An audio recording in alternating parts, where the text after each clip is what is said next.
Pastor Elvis é muito amado, discípulo do pastor Abe Huber, da Igreja da Paz. Nós temos falado muito dessa gente linda lá de Santarém, de Fortaleza, de Sorocaba, lá de Marília. Vocês têm ouvido, são minhas testemunhas. Pastor Elvis é o nosso conselheiro, nosso mentor em discipulado, e ele tem nos abençoado. Falou a nossa liderança de células hoje pela manhã, e falou-nos ao culto das 5 da tarde agora, e amanhã estará conosco, mas as inscrições já foram encerradas, não tem mais espaço, não é? Para amanhã na sala 113, só você que se inscreveu. Mas nós queremos agradecer a sua disposição, a sua disponibilidade. Deus tem usado a sua vida no poder do Espírito Santo, tem abençoado a nossa vida. Amém. E é uma obra grande que Deus vai fazendo. Queremos interceder. Levante a sua mão aqui na direção do servo do Senhor, pastor Elvis. Senhor, humildemente, no nome de Jesus, oferecemos em culto ao Senhor a vida do teu servo mais uma vez. Que as palavras que saírem da boca do teu servo sejam da própria boca do Senhor para nós. Estamos abertos para ouvir tudo que o Senhor tem para nós. Glorificamos o Senhor pela vida do pastor Elvis, oh Deus, da Zetinha, sua esposa, seus filhos, aquela igreja local que ele cuida ali em Sorocaba, as demais igrejas que ele supervisiona. Em tudo celebramos o nome maravilhoso do Salvador. Unge, usa-o no poder do teu Espírito para a tua glória, edificação da igreja e salvação dos que ainda não creem. Em nome de Jesus oramos. Amém. Amém.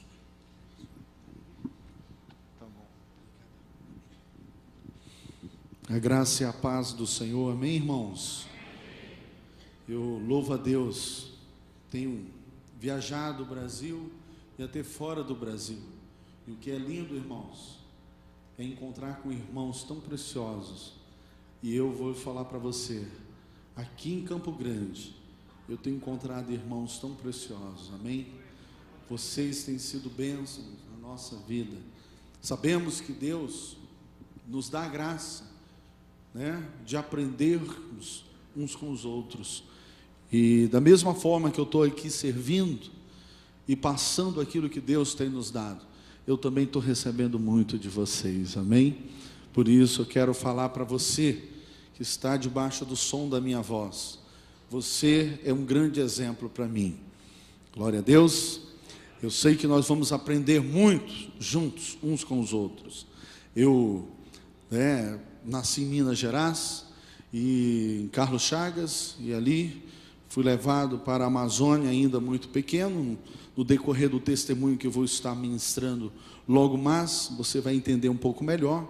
Ali converti na Igreja da Paz quando era tão pequenininha, reunia numa casa, e Deus me abençoou tremendamente, né? Conheci a minha esposa, a pastora Elisete, sou casado, tenho um casal de filhos, e Deus abençoou ali a um ponto, irmãos, que usou as nossas vidas de forma tão maravilhosa, na área de células e discipulado, onde hoje nós temos em Santarém para mais do que 6.800 células e mais do que 61.800 pessoas. A igreja cresceu de tal forma que nós não tínhamos mais lugares para poder comportar todo esse povo, e nós começamos a alugar um monte de lugares e comprar também.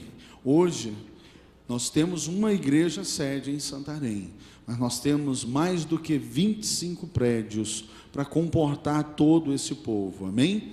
E estamos construindo agora uma catedral, aonde por culto nós vamos realmente ter congregando por culto 10.850 pessoas, e nós queremos ter 12 cultos para a glória de Jesus, amém? Então Deus tem usado as nossas vidas ali. Deixamos um projeto ali para 120.000 pessoas, e fomos então iniciar o trabalho de Fortaleza, e ali no Ceará, em Fortaleza, em 5 anos de trabalho, já foram fundadas mais do que 37 igrejas, aonde só a sede já está ultrapassando mais do que 4.000 pessoas. Irmãos, é lindo ver o que Deus está fazendo. Depois do trabalho consolidado ali, eu vim então enviado para Sorocaba, São Paulo, e ali estou começando um trabalho que Deus tem abençoado tremendamente, aonde em 11 meses de trabalho, nós já estamos com mais do que 51 células, e estamos também com mais do que 500 pessoas. Irmãos, você pergunta, mas pastor, como é que é isso assim? Acontece tão rápido. Deus tem nos abençoado através desse trabalho de célula e também do discipulado, um a um. Deus tem nos abençoado grandemente através desse discipulado. E eu quero falar um pouco hoje sobre o meu testemunho de vida e a importância que o discipulado, teve na minha vida. Trouxe tantas curas e tantos milagres e tantas bênçãos. Eu gostaria que você abrisse a sua Bíblia aí em 1 Coríntios,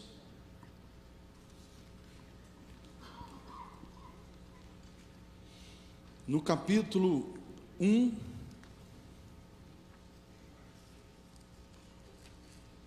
no versículo 9.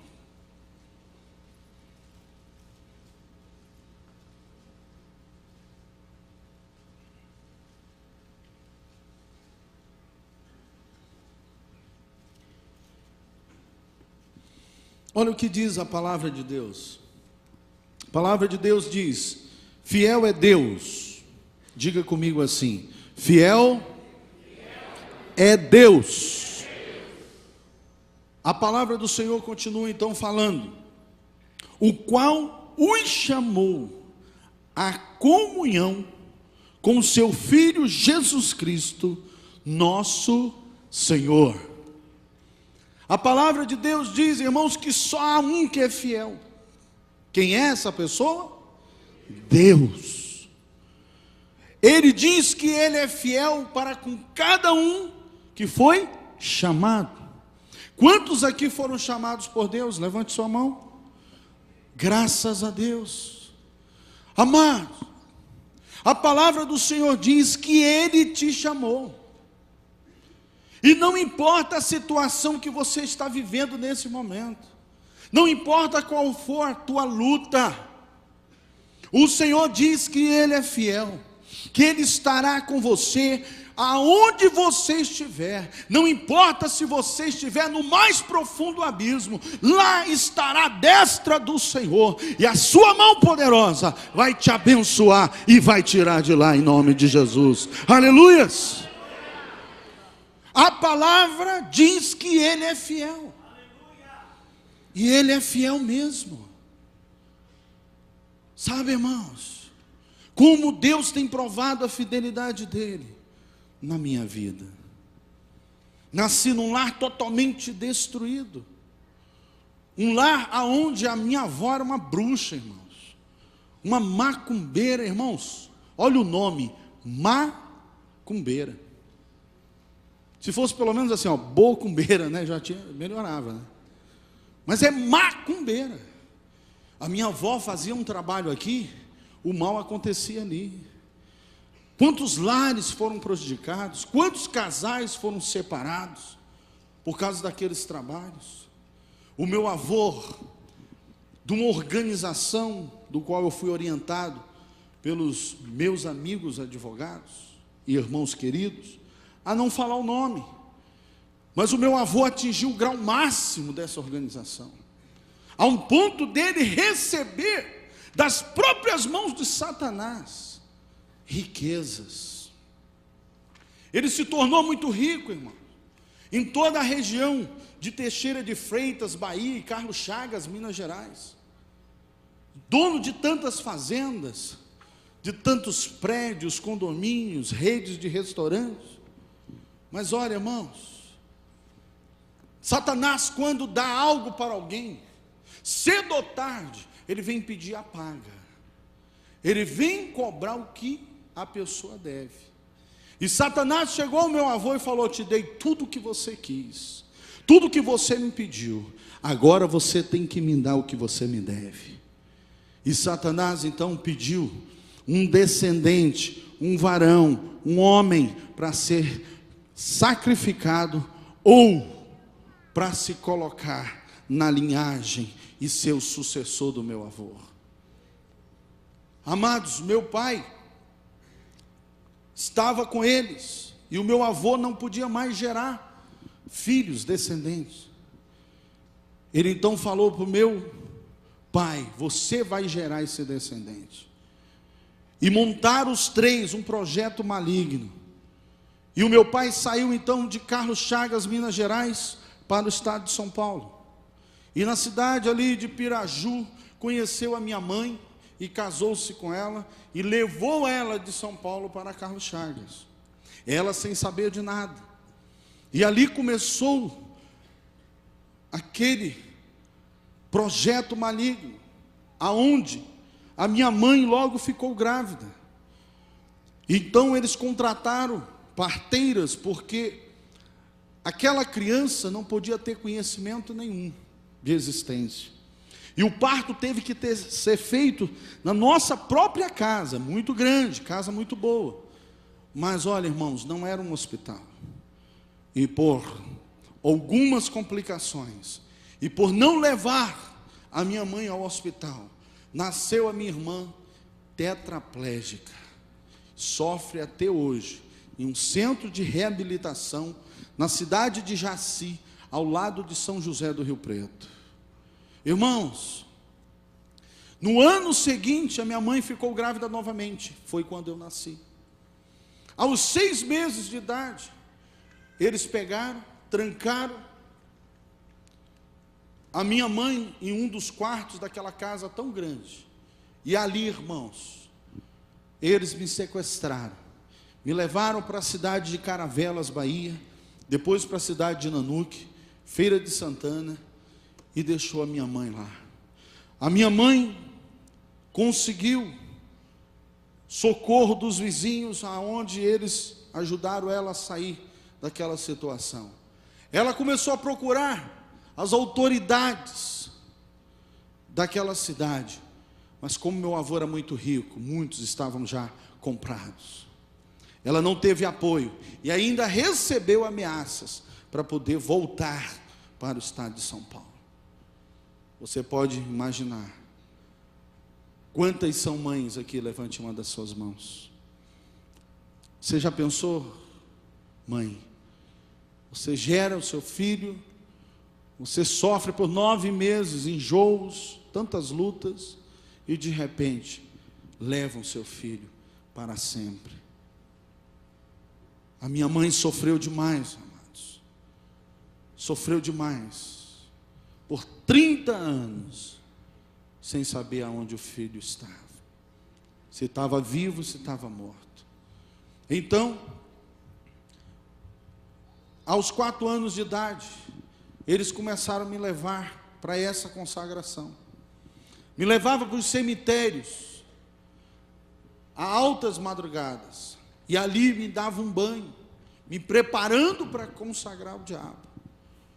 Então esse banho era feito de ervas, mas também era feito de vísceras, de cadáveres totalmente deteriorados. Era uma podridão, era um fedor, algo terrível. Eles jogavam aquilo sobre a minha cabeça e começavam a invocar a Satanás. Muitas vezes fizeram isso, nada aconteceu. Mas teve uma vez que algo aconteceu.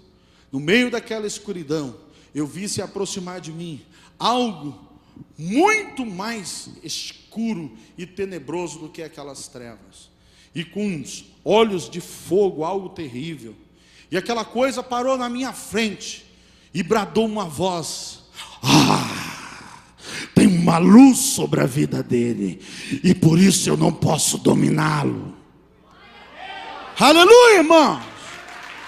Essa luz brilha na tua vida. É por isso que o diabo não pode contra você. A luz que brilha na tua vida, qual é o nome dessa luz? Qual é o nome dessa luz? Jesus é a luz que brilha na tua vida. Sabe, irmãos, eu só tinha 4 anos de idade. Mas quando eu ouvi aquilo, eu falei: há uma luz sobre a minha vida, há algo muito mais poderoso do que isso.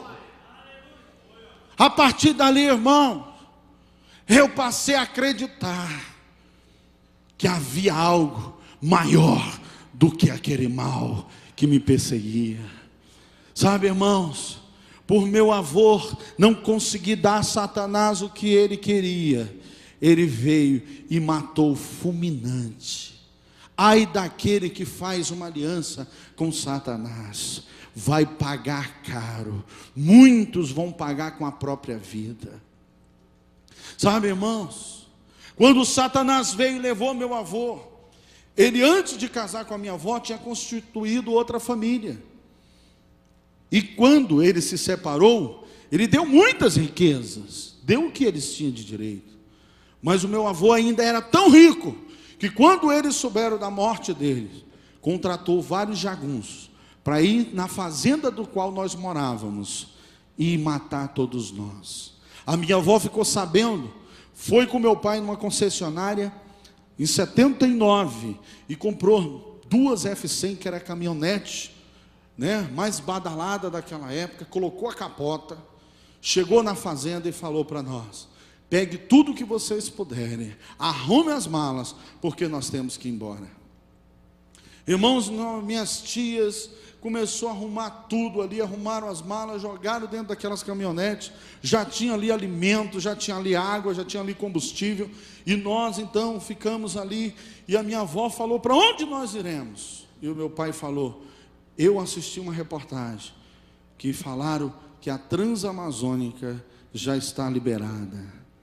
Então eles falaram: é para lá que nós vamos. Não conhecíamos nada, irmãos. Não sabíamos que aquela estrada só tinha barro e árvore. Irmãos, depois de muitos dias rodando a Transamazônica, foi acabando o alimento, acabando a água, acabou tudo. E agora, comer o quê? Nós pequenos, eu e os meus primos, começamos a chorar e falar: queremos comida, queremos comida. Irmãos, eu não sei quem, mas teve um abençoado que plantou uns pés de manga na beira da Transamazônica. Só que nós não tivemos sorte de pegar as mangas maduras. As mangas estavam aquelas manguetinhas, sabe, desse tamaninho. Irmãos, aquilo com limão é bom, né?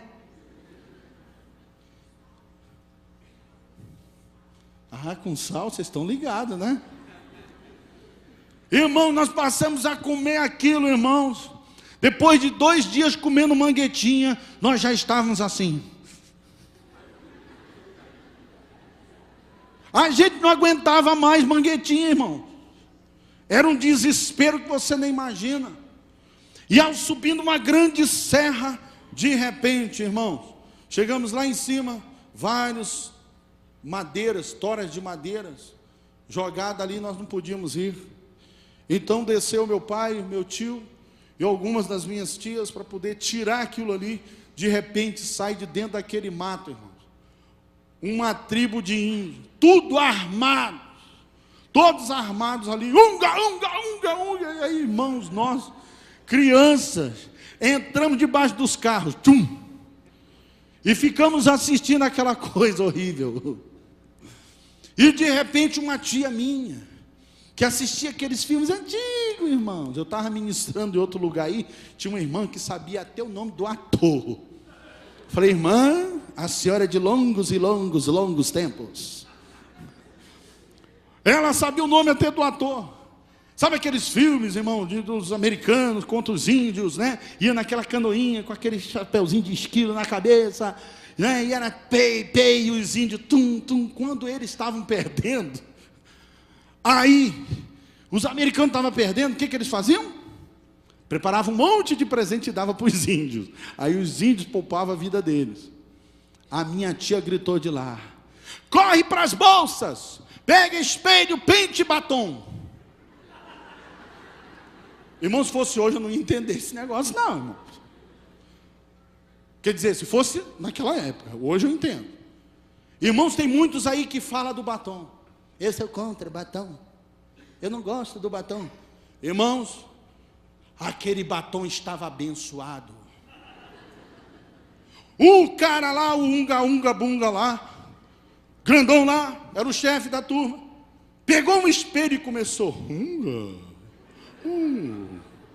Irmãos, eu trabalho e trabalhei com tantas tribos indígenas e os índios têm uma beleza natural maravilhosa, mas aquele cara era muito esquisito, irmão. Primeiro ele tinha um pau enfincado no beiço, irmão, que o beiço dele ia lá embaixo.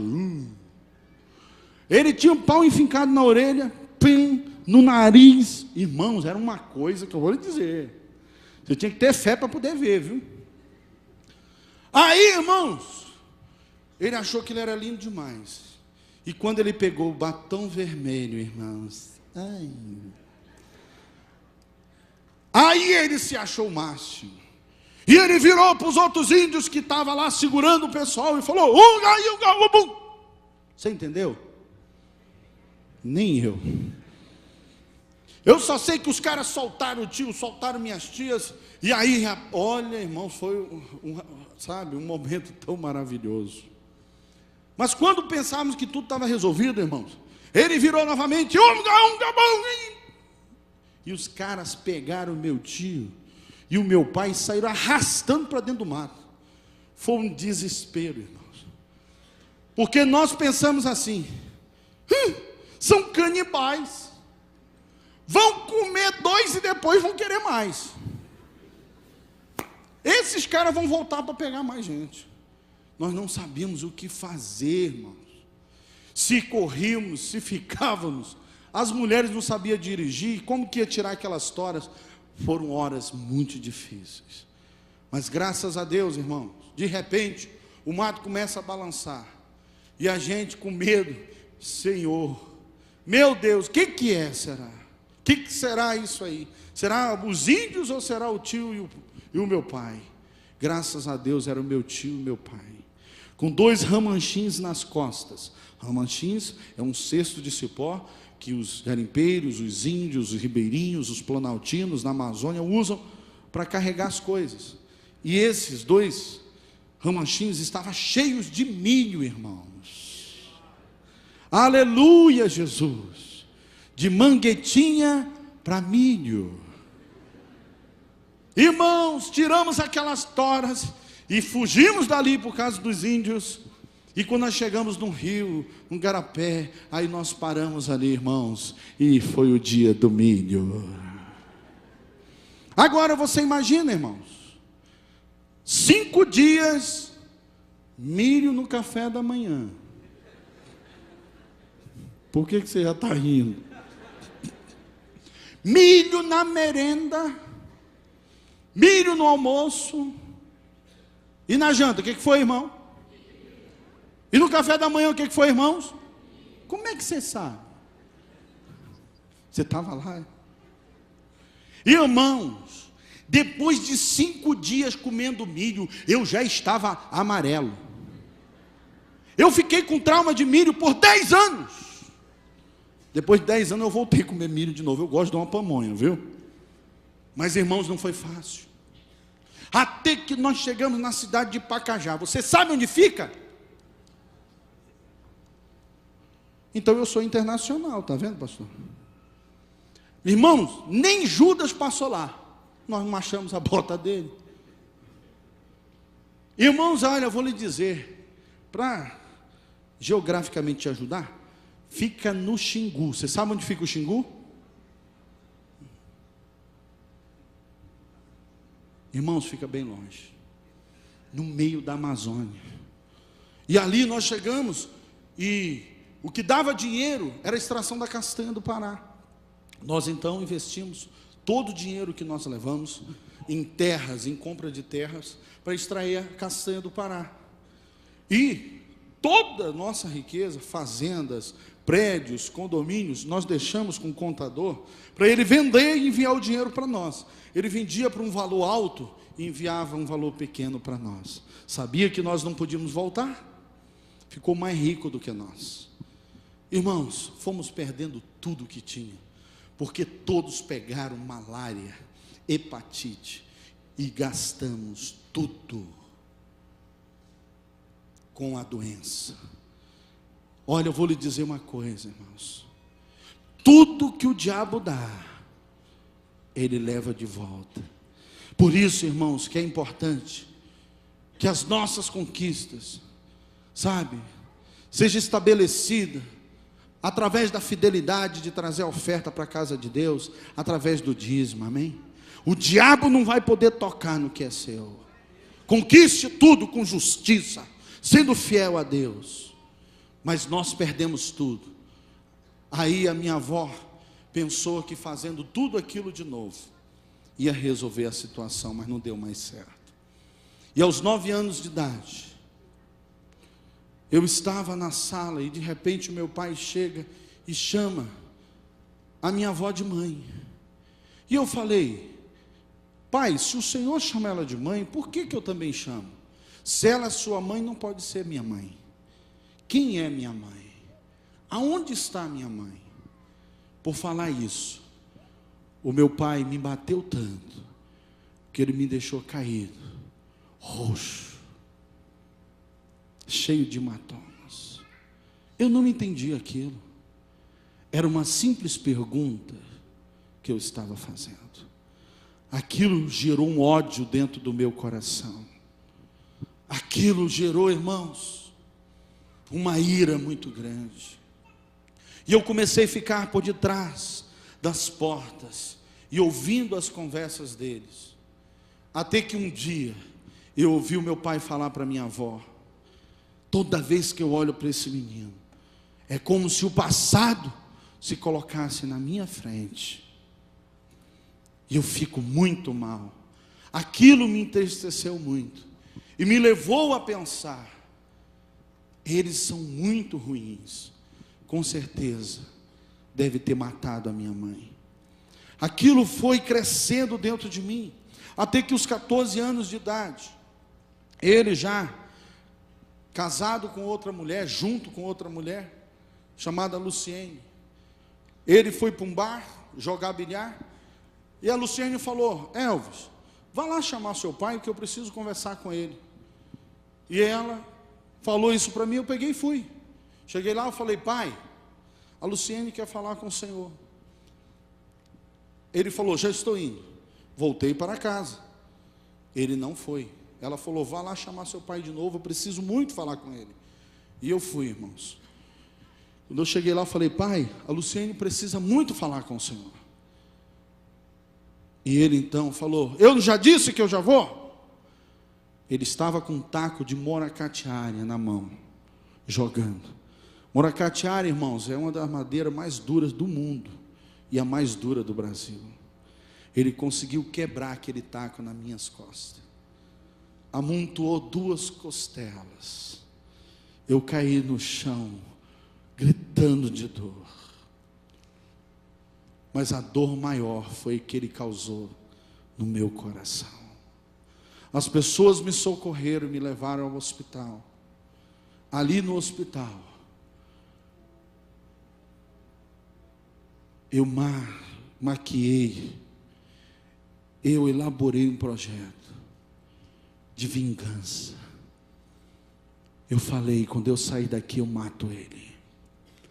Eu saí daquele hospital, consegui comprar 3 cartuchos 3T. É o cartucho mais bem preparado para quem atira. Eu peguei a própria 20 dele, fui para um terreno baldio, aonde eu sabia que ele passava toda tarde, e eu esperei ele lá. Ele não passou. Eu falei: eu perdi hoje, mas amanhã ele não escapa. Eu fui no outro dia, irmãos, ele também não passou. Deus me chamou para salvar vidas, não para tirá-las. Sabe, irmãos, eu procurei um amigo meu que trabalhava no garimpo, e eu falei isso, e ele falou: olha, antes que você cometa essa loucura, vem comigo para o garimpo. Eu falei: eu vou mesmo. O garimpo é um lugar sem lei, o mais duro é que sobrevive. Irmãos, eu fui para o garimpo, mas aquela dor aquela decepção, aquela sede de vingança não saía de dentro de mim. Eu trabalhava a semana toda, mas quando era o domingo, eu pegava caixas e caixas de bala. Eu tinha várias armas, e eu ia para um terreno que eu tinha lá, e eu começava a atirar. Irmãos, fiquei muito bom no tiro, e eu fazia muita academia, eu era muito forte. E eu fazia tudo isso por sede de vingança. E eu tive algumas brigas muito sérias naquela região, e eu passei a ficar muito temido naquela região. E eu andava muito bem armado, até que um dos líderes daquele garimpo, muito forte, chegou para mim e falou: Elvis, eu sei que você resolve o que eu estou precisando. Eu preciso tirar dessa terra 3 homens, e eu quero que você tire para mim. Quanto que você quer? Eu falei: eu quero 1 quilo de ouro por cabeça. Fechei o negócio com ele. Quando eu estava me preparando para matar essas 3 pessoas, eu peguei uma malária tão forte que tiveram que me levar para Itaituba muito rápido. Mais uma vez, irmãos, Deus me chamou para salvar as vidas, não para tirá-las. Graças a Deus. Em Itaituba não puderam me curar. Me enviaram para um hospital mais especializado em Santarém. E ali em Santarém eu passei a morar e ficar ali. Irmãos, bebia desde os 11 anos de idade. Aos 20 anos de idade, comecei a ter uns problemas renais. Quando eu procurei a medicina, eu ouvi de uma equipe médica liderada pelo doutor Everaldo Martins Filho. Eu tive que ouvir deles. Por quê? Porque quando eu fui para o garimpo, meu pai me abandonou. Ele aproveitou o momento para me abandonar, porque ele já estava com medo de mim. Então aquela equipe chegou para mim e falou: você não tem mais nenhum familiar aqui, então nós vamos ter que falar para você. Infelizmente o teu caso é irreversível. Você está desenganado. E com o apoio da medicina, nós vamos tentar fazer de tudo para que você tenha ainda 2 meses de vida. Amados, quando eles falaram isso, eu entrei no desespero naquela enfermaria. E eu falei: não pode, não pode, não pode. Comecei a chorar. Eles me deixaram ali. E foram noites e noites muito difíceis para mim. Tinha mais 2 com o mesmo problema ali, naquela enfermaria comigo. E a coisa foi se agravando, porque logo eu vi um morrer. E bateu um desespero dentro de mim. Logo o segundo morreu também. E o desespero foi grande. Eu começava a andar naquela enfermaria e falar: Deus, livra a minha vida. Livra a minha vida, não é justo o sofrimento que eu já tive até aqui. Não é justo eu morrer com 20 anos de idade. Irmãos,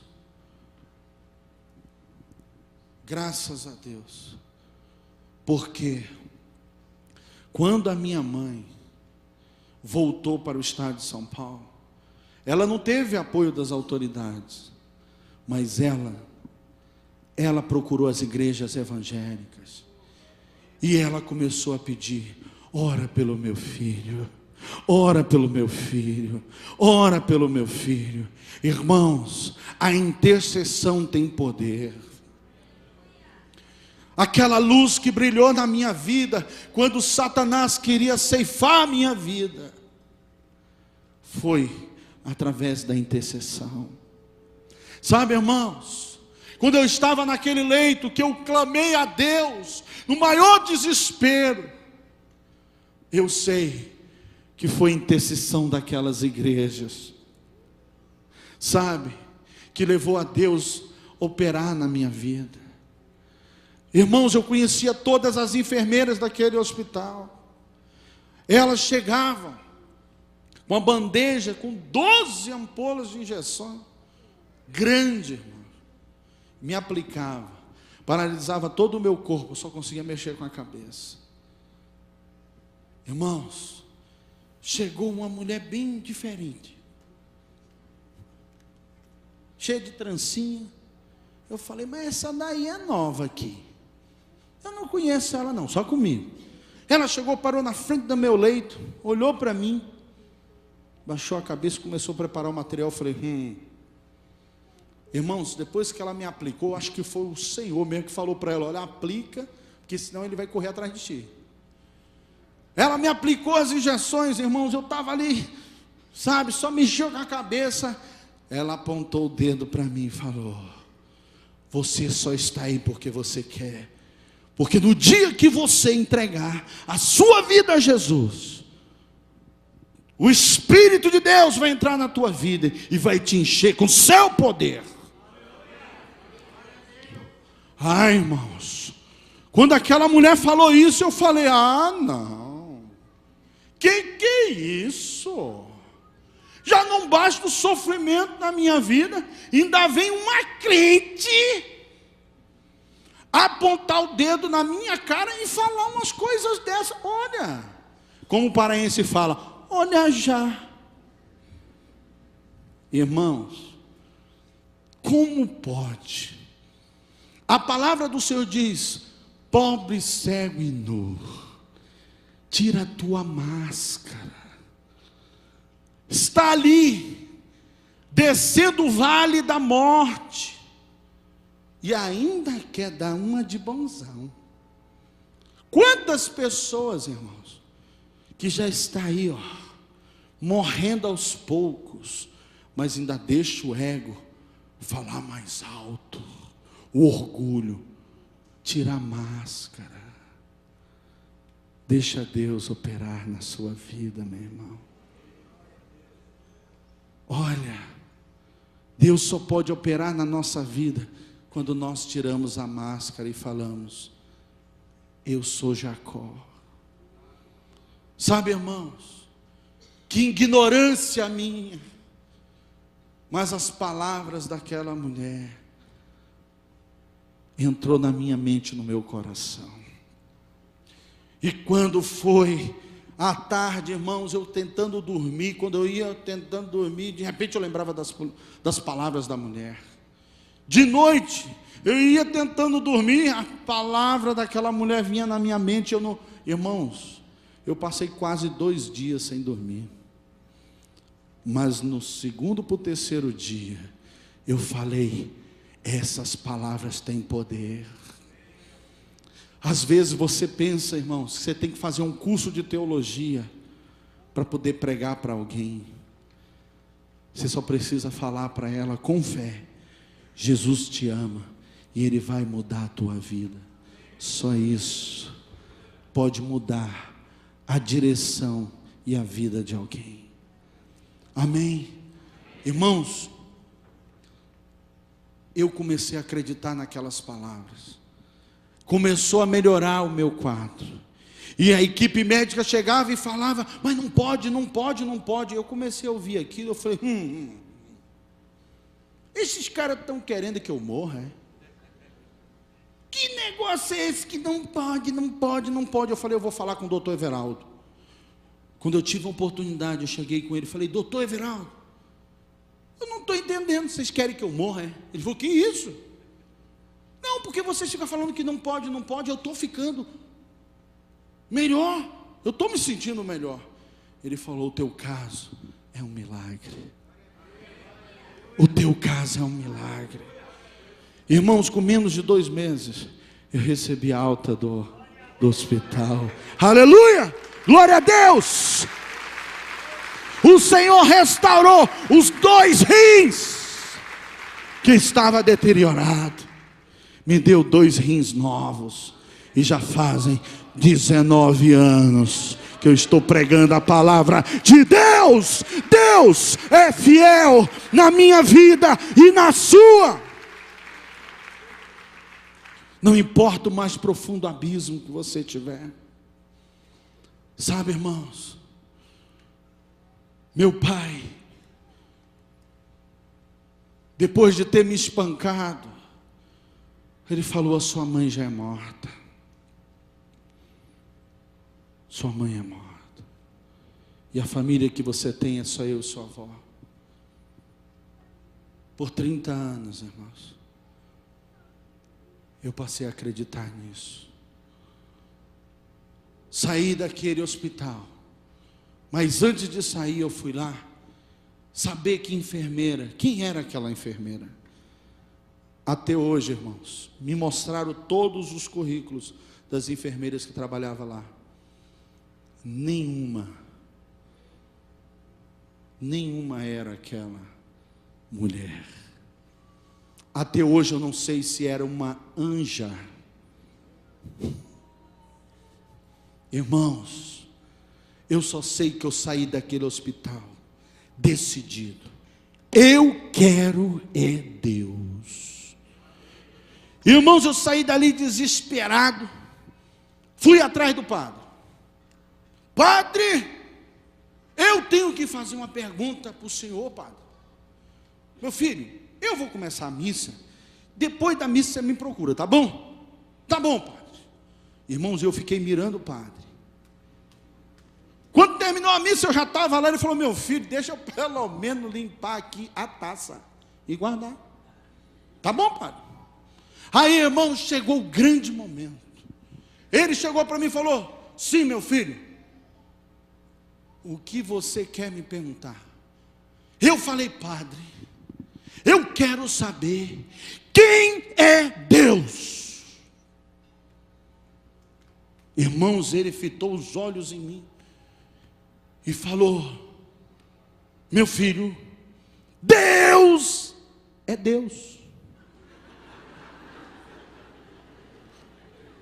Que profundidade! Eu falei: padre, pelo amor de Deus, eu quero conhecer mais de Deus. Ele falou: meu filho, procura o sacristão, o Sebastião, tudo que tenham na igreja você pode procurar. Irmãos, ninguém pôde me ajudar. Eu fiquei tão frustrado que eu fui para o maior clube de Santarém beber novamente. Irmãos, quando eu estava lá com a cerveja na mão bebendo, do lado de um amigo meu, parece que caiu umas escamas dos meus olhos. Quando eu olhei para a pista de dança, tinha uns demônios lá. E eu olhei para o meu amigo e falei: cara, tu está vendo o que eu estou vendo? Ele falou: eu estou vendo as pessoas dançando. Eu falei: não, tem uns demônios lá também. Ele falou: cara, tu está ficando doido, né? Eu falei: será se eu estou ficando doido? Irmãos, não demorou muito. Uma voz forte por dentro de mim falou: aqui não é mais lugar, não tem lugar mais para você. Aqui não é mais lugar para você. Vá para sua casa. Irmãos, quando eu levei um susto. Falei: que é isso? Será que estou ficando doido mesmo?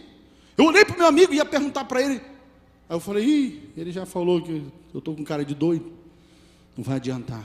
Fiquei lá ainda. A voz novamente falou: aqui não é mais lugar para você. Vai para casa. Falei: olha, pega carona com alguém que eu já estou indo embora. Ele virou para mim e falou: cara, tu está muito estranho, bicho. Eu peguei o carro e fui para casa. Cheguei lá umas 12h15 da noite. Irmãos, eu sentei na minha cama no meu quarto. Uma tristeza que não tinha tamanho. E eu comecei a rezar: Pai nosso que está no céu, santificado seja o teu nome. Deus, essa não é a vida que eu pedi para mim. Se tu és Deus, muda a minha vida. Quando eu falei isso, irmãos, como eu estou vendo essa luz na minha frente, uma luz tão forte, um raio veio dentro daquele quarto, e eu caí desmaiado. 7h30 da manhã, eu voltei de novo. Eu acordei totalmente grogue, Fui à geladeira para pegar um copo com leite. Quando eu venho voltando, a voz fala para mim: sabe o teu cliente? Eu era representante comercial, Francisco Guedes. Vai lá e fala tudo para ele. Irmãos, eu já estava tão louco que eu falei: o que essa voz mandar eu fazer, eu vou fazer agora. Aí eu cheguei, tomei banho, me arrumei, eu vou lá. Quando eu chego lá, ele estava abrindo o comércio. E ele falou: e aí, rapaz, tu vem me atender aí, rapaz? Já faz tempo que você não passa aqui. Eu falei: não vim te atender não, não vim vender para ti não. E o que você veio fazer aqui? Uma voz falou que era para me vir aqui contigo. Ele falou: o quê? Uma voz. Ele falou: tudo bem, senta lá no escritório, vou terminar de abrir aqui, deixo com os funcionários, já estou indo lá. Irmãos, ele sentou na mesa. E eu comecei a falar tudo o que estava acontecendo comigo. E eu perguntei para ele: você está entendendo? Ele falou: estou sim. Eu falei: ih, encontrei um mais doido que eu. Rapaz, ele entendeu tudo. E ele então me convidou para ir para a igreja. A Igreja da Paz se reunia numa casa. Era ainda tão pequenininha. Mas eu fui para o culto. Ele marcou comigo que ia estar lá. Não foi, irmãos. Quando você convidar alguém para ir numa igreja evangélica, vá. Porque senão a coisa vai pegar, irmãos. Eu cheguei lá todo descabriado. Quantos se acharam bem esquisito indo para a igreja evangélica pela primeira vez? Levante a mão. Você se achou esquisito? Achou um negócio assim meio estranho? Pode levantar a mão, não esconde não, irmão. Olha, você está vendo aí a realidade? Aí, irmãos, cadê o Francisco Guedes? Não apareceu. A sorte, irmãos, é que teve um casalzinho que me recepcionou e falou: nós te amamos, Jesus também te ama. Nossa, pela primeira vez eu ouvi alguém falando de verdade. Eu peguei então, tive coragem e entrei. Aí sentei lá no meio, irmãos. Começou o louvor: para a direita, para a esquerda, na minha frente, para trás. Eu falei: epa, esse negócio aqui é bom. Falava lá no mundo que negócio de crente era caretice, que isso aqui está muito legal. Aí, irmãos, passa o louvor, começa a adoração. Sabe? Aí, irmãos, na adoração, né? Ó Deus, tu és o meu Deus forte, a minha fortaleza, minha alma tem sede de ti, Senhor. Irmãos, quando começou essa adoração, eu já estava tocando no pé do anjo. De repente, irmãos, lá no meio, surgiu uma voz: aleluia!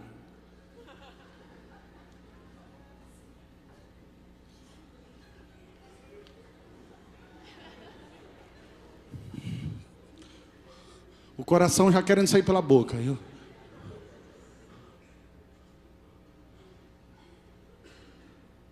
Oh Deus, tu és o meu. Aleluia!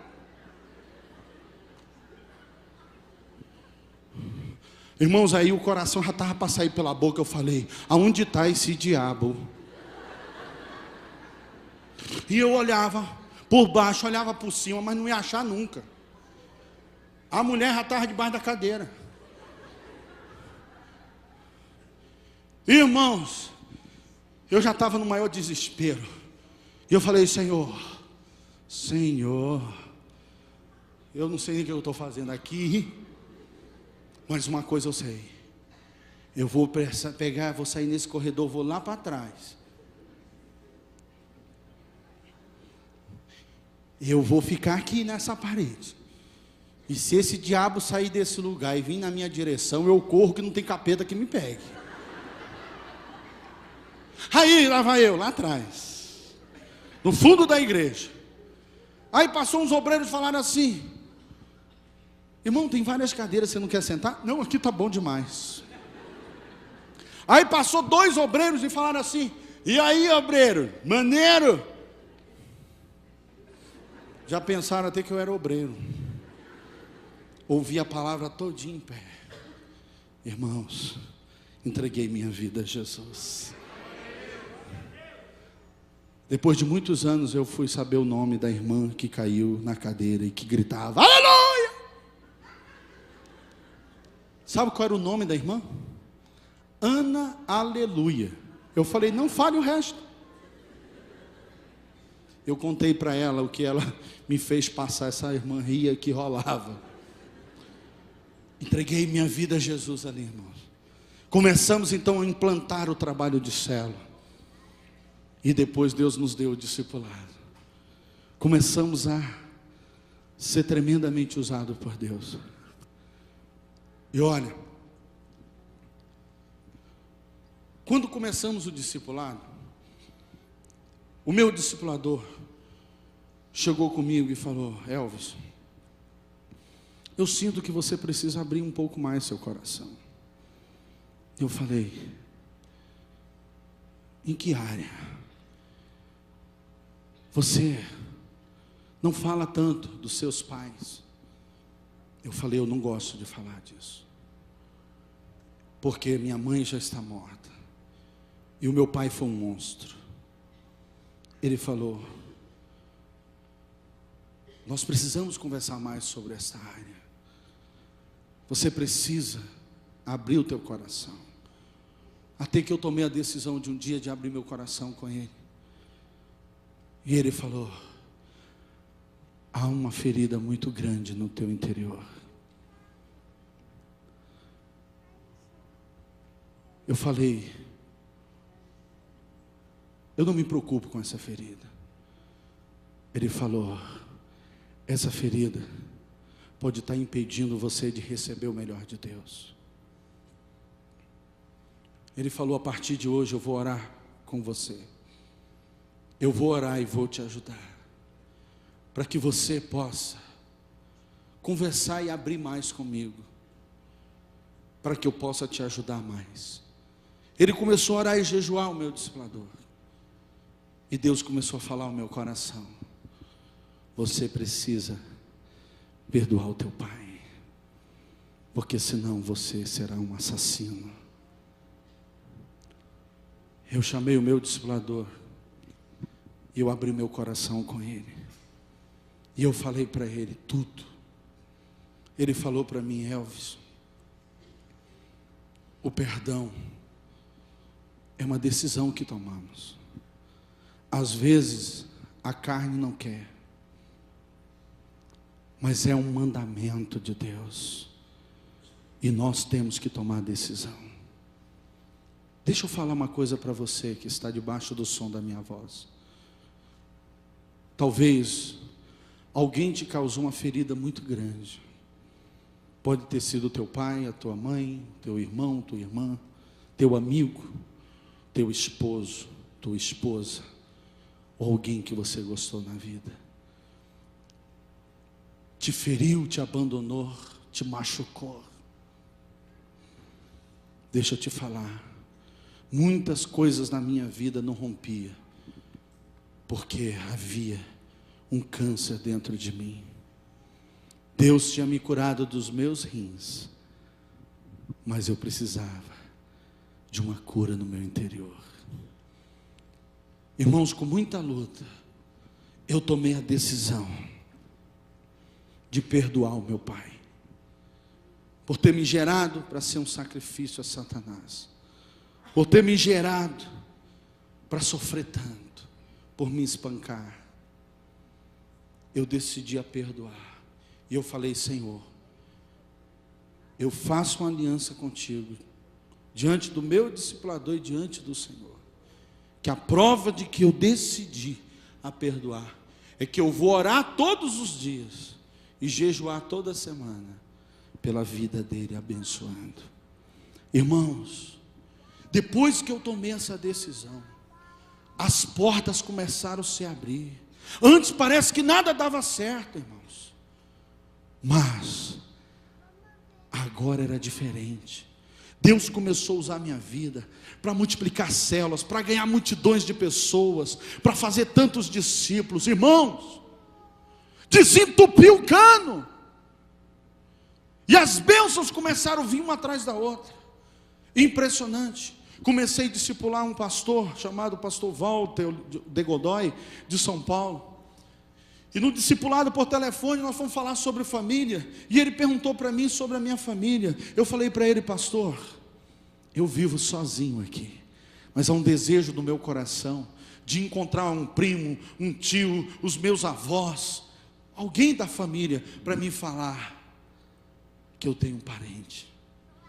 A minha mãe já é morta. Ele falou: pastor, eu vou te ajudar.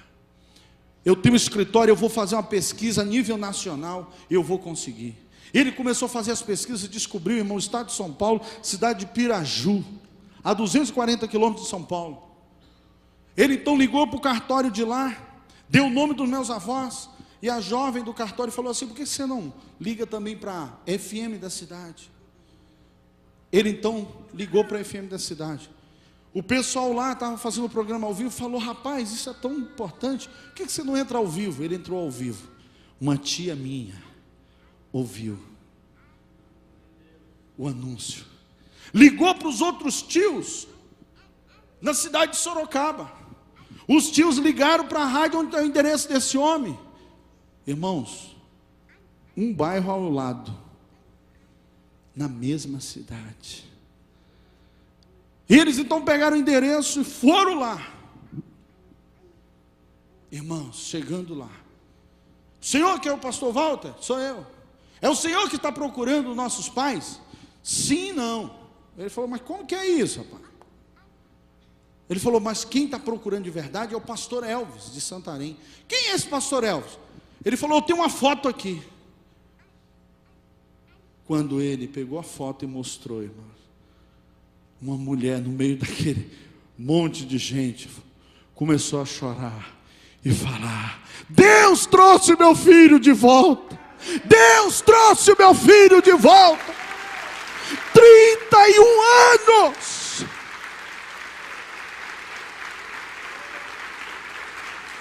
31 anos. A minha mãe sofreu tanto, irmãos. 31 anos. Eu sofri tanto, irmãos. Você não imagina o que é viver 31 anos sem uma mãe. Ser abandonado pelo pai.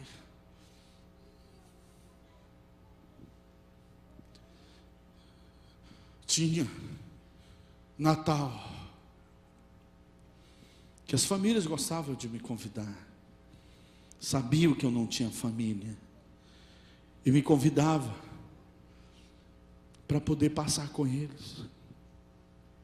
Quando eu via eles abraçando os filhos, e os filhos abraçando eles e falando: te amo, batia um desespero dentro de mim, irmãos.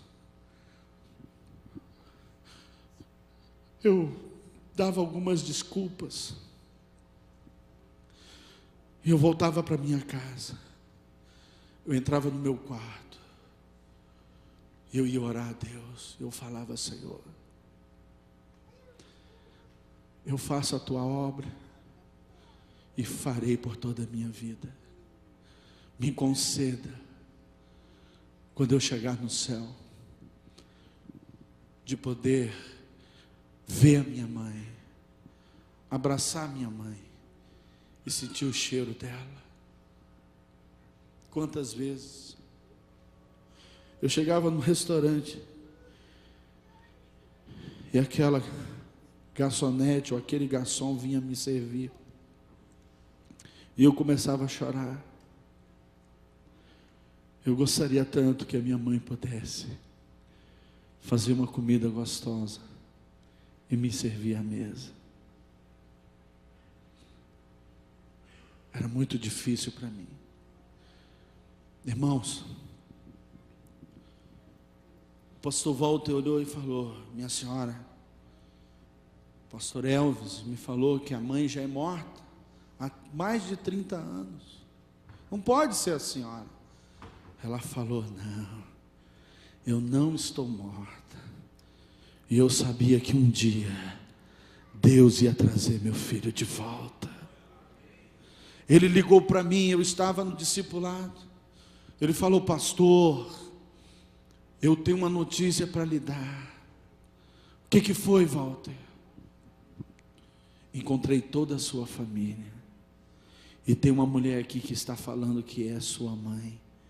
Eu falei: não brinca comigo, Walter, porque isso é muito sério. Irmãos, ela pegou o telefone e começou a falar: meu filho, Deus trouxe você de volta para mim. Irmãos, de um lado eu ouvia a voz da minha mãe, e do outro do meu pai falando que eu não tinha mais mãe, que já tinha morrido. Depois eu caí em si, e eu falei: Deus é fiel. Deus é fiel. Faltava 8 dias para mim ir para São Paulo para fazer 3 conferências. Eu cheguei em São Paulo, o Walter me buscou lá e me levou para Sorocaba. Quando eu chego na rua que a minha mãe morava, que agora ela mora em outro endereço, multidões de pessoas, muitas luzes fortes, pessoas filmando. Eu não sabia que a minha prima, Kelly Revanskin, ela é da Rede Globo.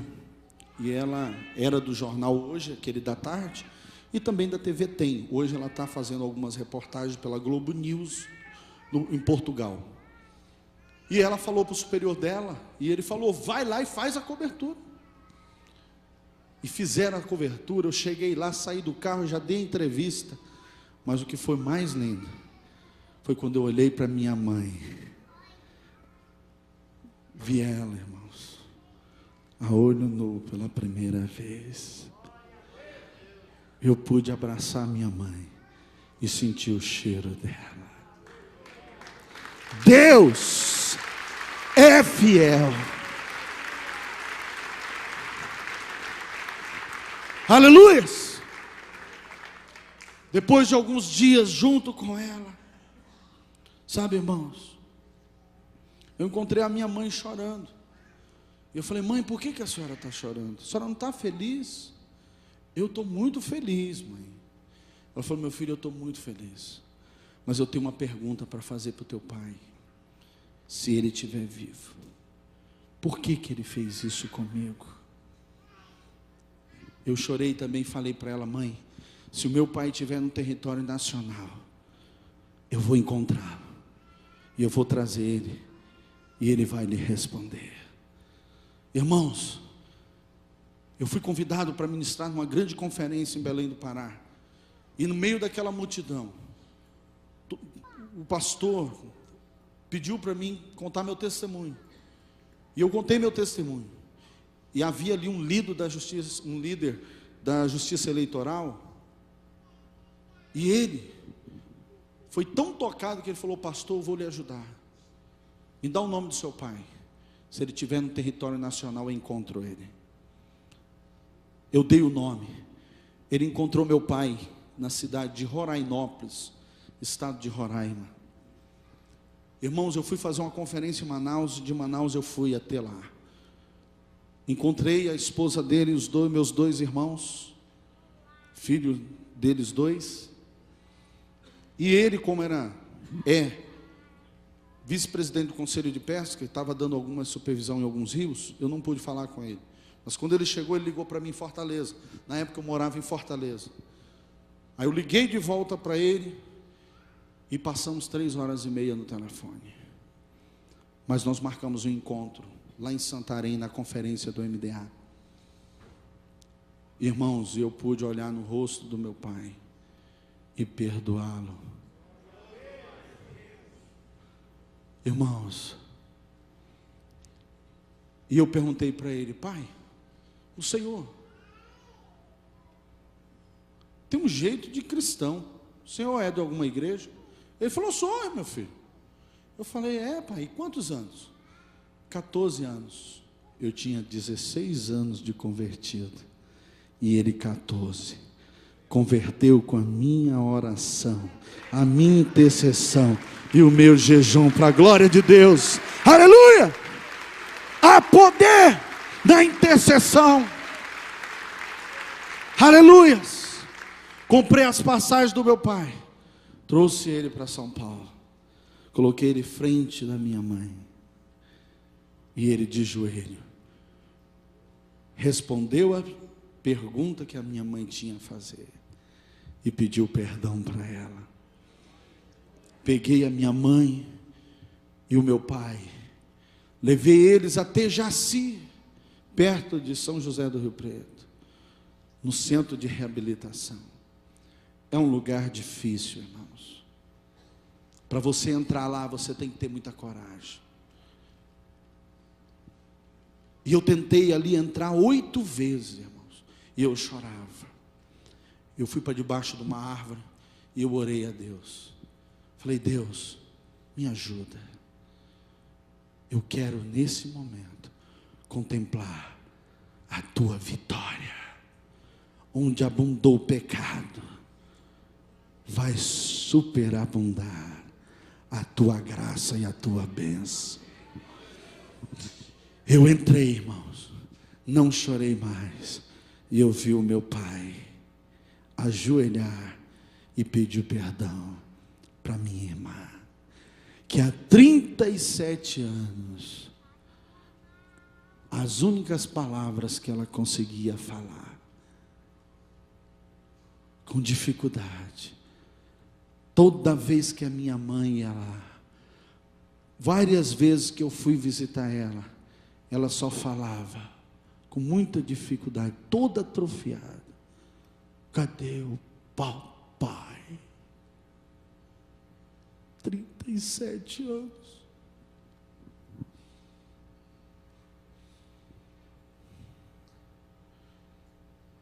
Meu pai ajoelhou à frente da minha irmã e falou: o papai está aqui.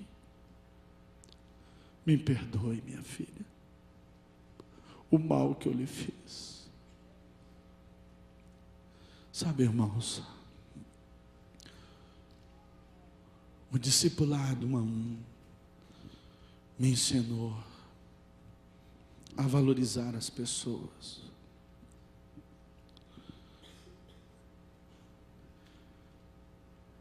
Talvez em algum momento da tua vida alguém te traiu, alguém te abandonou.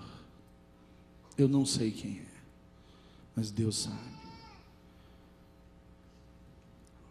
Eu quero falar para você que você precisa tomar uma decisão. A nossa carne não quer, o nosso eu não quer, mas perdão e amar é uma decisão que nós temos que tomar. E depois que eu tomei essa decisão, tudo mudou na minha vida, ao ponto que Deus restaurou o meu lar. Eu ganhei a minha mãe para Jesus e ganhei meu pai para Jesus. A minha família hoje serve ao Senhor. Vamos colocar em pé e dar uma forte salva de palmas ao Senhor.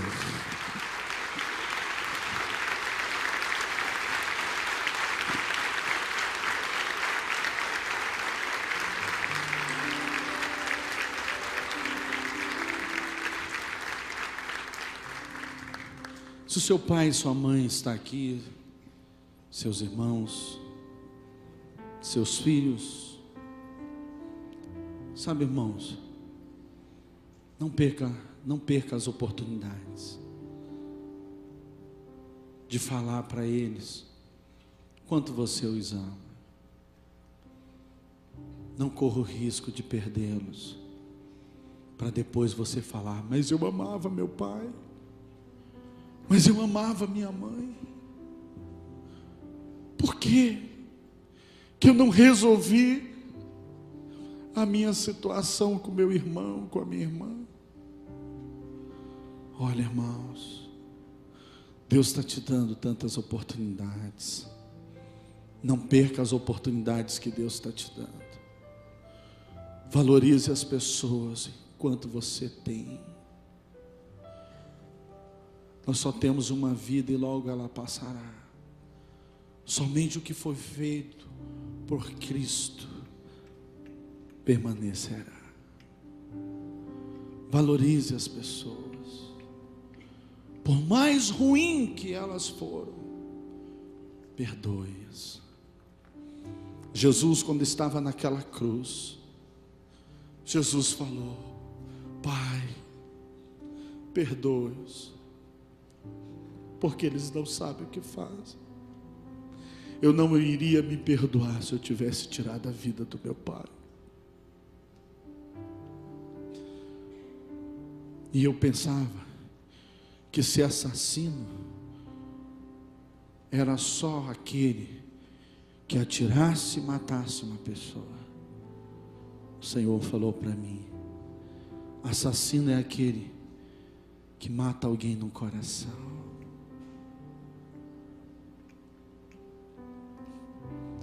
O pastor Gilson vai orar por você e te abençoar. A mensagem que o Senhor pediu para me falar ao teu coração está em tuas mãos. Tome a sua decisão, amém? Amém.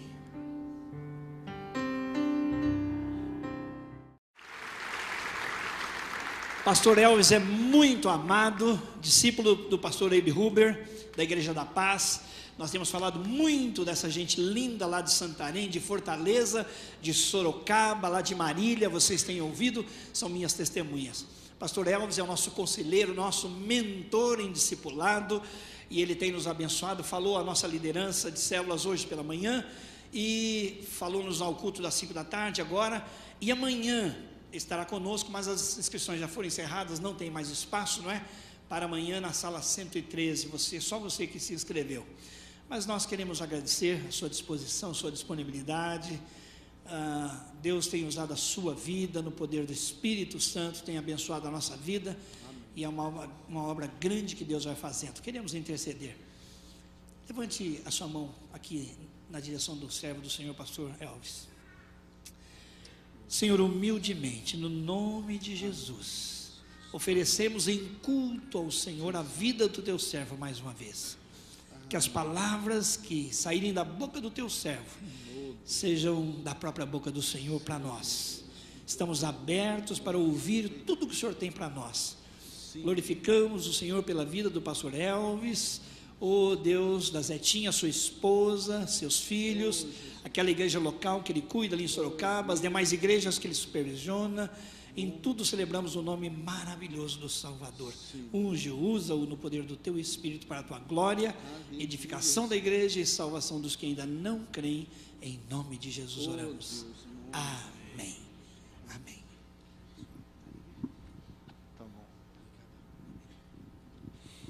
A graça e a paz do Senhor, amém, irmãos? Eu louvo a Deus. Tenho viajado o Brasil e até fora do Brasil. E o que é lindo, irmãos, é encontrar com irmãos tão preciosos. E eu vou falar para você, aqui em Campo Grande, eu tenho encontrado irmãos tão preciosos, amém? Vocês têm sido bênçãos na nossa vida. Sabemos que Deus nos dá a graça, né, de aprendermos uns com os outros. E da mesma forma que eu estou aqui servindo e passando aquilo que Deus tem nos dado, eu também estou recebendo muito de vocês, amém? Por isso eu quero falar para você que está debaixo do som da minha voz. Você é um grande exemplo para mim. Glória a Deus. Nasci num lar totalmente destruído. Um lar onde a minha avó era uma bruxa, irmãos. Uma macumbeira, irmãos. Olha o nome, macumbeira. Se fosse pelo menos assim, bocumbeira, né? Já melhorava, né? Mas é macumbeira. A minha avó fazia um trabalho aqui, o mal acontecia ali. Quantos lares foram prejudicados, quantos casais foram separados por causa daqueles trabalhos. O meu avô, de uma organização do qual eu fui orientado, pelos meus amigos advogados e irmãos queridos, a não falar o nome. Mas o meu avô atingiu o grau máximo dessa organização, a um ponto dele receber das próprias mãos de Satanás riquezas. Ele se tornou muito rico, irmão, em toda a região de Teixeira de Freitas, Bahia, e Carlos Chagas, Minas Gerais, dono de tantas fazendas, de tantos prédios, condomínios, redes de restaurantes. Mas olha, irmãos, Satanás, quando dá algo para alguém, cedo ou tarde, ele vem pedir a paga, ele vem cobrar o que a pessoa deve. E Satanás chegou ao meu avô e falou: te dei tudo o que você quis, tudo que você me pediu, agora você tem que me dar o que você me deve. E Satanás então pediu um descendente, um varão, um homem para ser sacrificado, ou para se colocar na linhagem e ser o sucessor do meu avô. Amados, meu pai estava com eles, e o meu avô não podia mais gerar filhos, descendentes. Ele então falou para o meu pai: você vai gerar esse descendente. E montaram os três um projeto maligno. E o meu pai saiu então de Carlos Chagas, Minas Gerais, para o estado de São Paulo.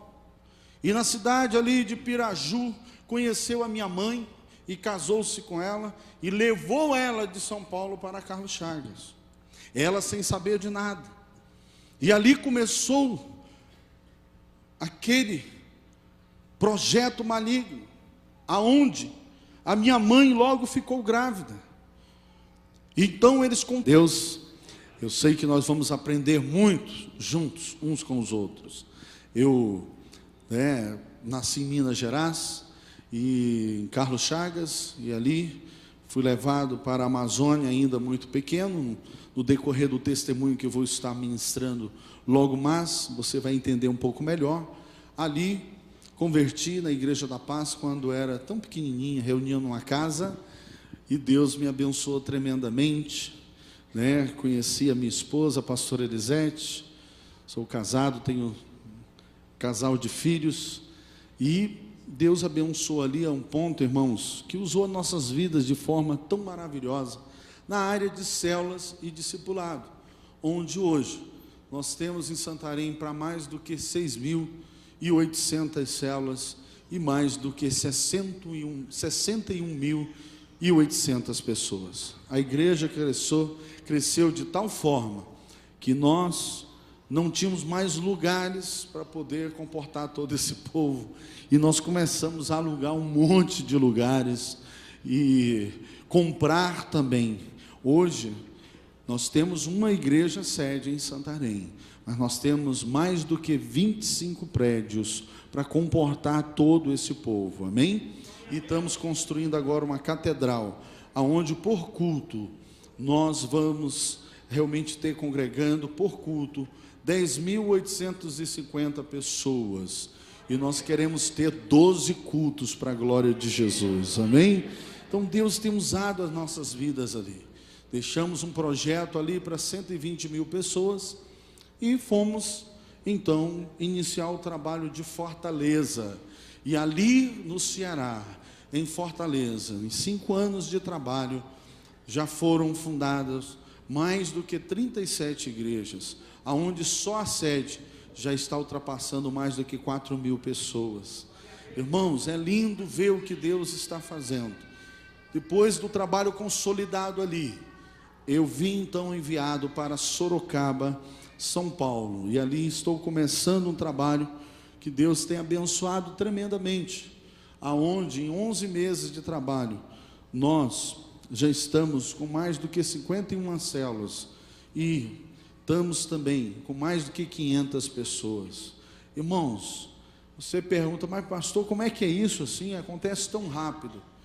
Deus tem nos abençoado a tratar parteiras, porque aquela criança não podia ter conhecimento nenhum de existência, e o parto teve que ser feito na nossa própria casa, muito grande, casa muito boa, Mas olha, irmãos, não era um hospital.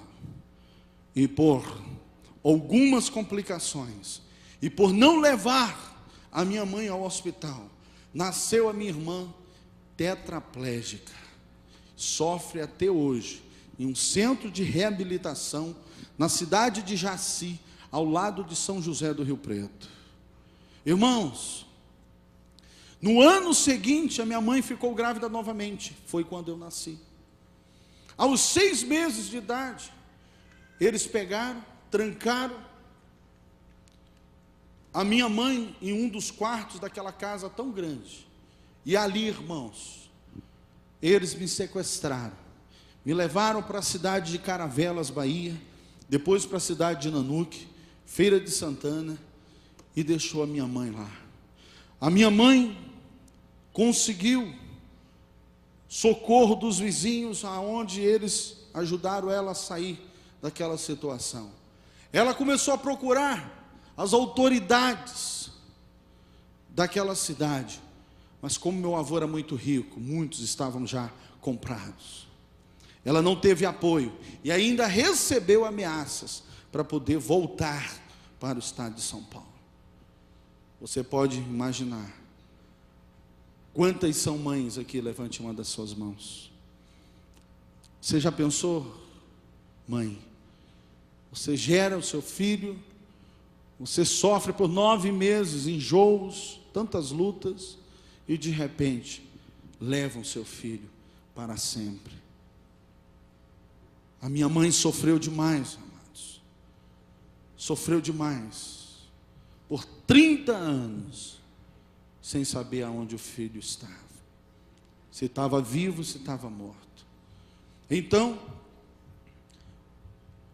aos 4 anos de idade, eles começaram a me levar para essa consagração.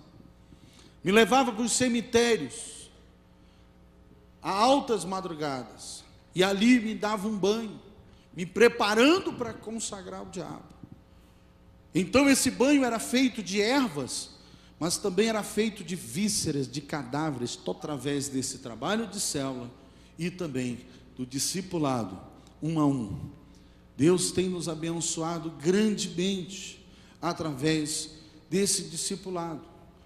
E eu quero falar um pouco hoje sobre o meu testemunho de vida e a importância que o discipulado, teve na minha vida. Trouxe tantas curas e tantos milagres e tantas bênçãos. Eu gostaria que você abrisse a sua Bíblia aí em 1 Coríntios,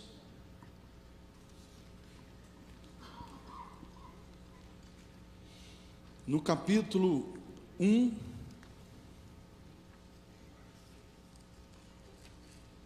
no versículo 9.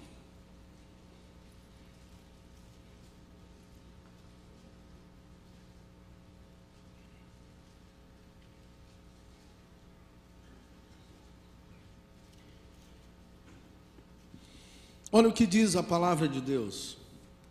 A palavra de Deus diz: fiel é Deus. Diga comigo assim: fiel é Deus. A palavra do Senhor continua então falando: o qual os chamou à comunhão com seu Filho Jesus Cristo, nosso Senhor. A palavra de Deus diz, irmãos, que só há um que é fiel. Quem é essa pessoa? Deus. Ele diz que Ele é fiel para com cada um que foi chamado. Quantos aqui foram chamados por Deus? Levante sua mão. Graças a Deus. Amados, a palavra do Senhor diz que Ele te chamou. E não importa a situação que você está vivendo nesse momento, não importa qual for a tua luta, o Senhor diz que Ele é fiel, que Ele estará com você aonde você estiver. Não importa se você estiver no mais profundo abismo, lá estará a destra do Senhor, e a sua mão poderosa vai te abençoar e vai tirar de lá em nome de Jesus. Aleluias! A palavra diz que Ele é fiel. E Ele é fiel mesmo. Sabe, irmãos, como Deus tem provado a fidelidade dEle na minha vida.